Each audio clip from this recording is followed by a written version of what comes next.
Thiruvananthapuram DCC അധ്യക്ഷനായിരിക്കെ നിരവധി വിവാദങ്ങളിൽ അകപ്പെട്ട നേതാവാണ് പാലോട് രവി.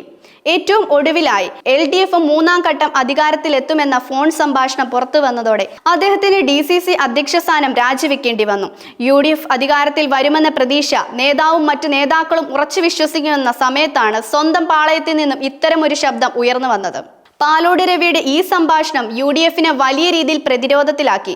രാജിയില്ലാതെ മറ്റു പോംവഴി ഇല്ല എന്ന അവസ്ഥയിലാണ് കാര്യങ്ങൾ എത്തിയത്. ഈ ഓഡിയോ സന്ദേശം പുറത്തുവിട്ട് ബ്ലോക്ക് സെക്രട്ടറിയെയും കോൺഗ്രസിൽ നിന്നും പുറത്താക്കിയിട്ടുണ്ട്.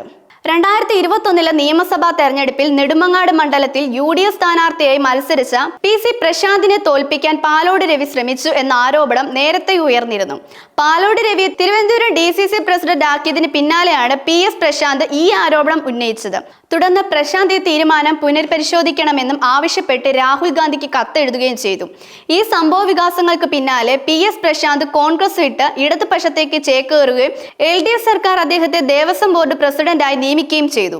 കഴിഞ്ഞ വർഷം സ്വന്തം മണ്ഡലത്തിലെ പഞ്ചായത്തായ പെരിങ്ങമേലെ UDFന് ഭരണം നഷ്ടമായതെ തുടർന്ന് പാലോട് രവി രാജിക്കത്ത് നൽകിയിരുന്നു.